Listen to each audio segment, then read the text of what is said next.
Yung round 2, guys. Ito yung round 2 natin, guys.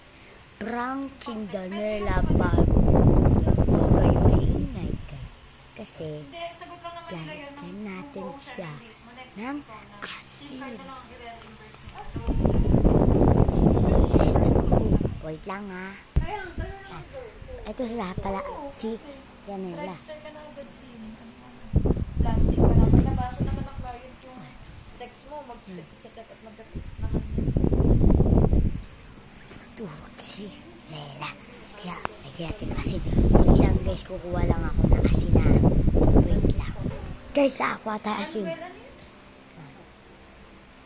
Sabi mo, Miguel. Ganun man yun? Tingnan mo sa sinend niya. Alat. Online na. Guys.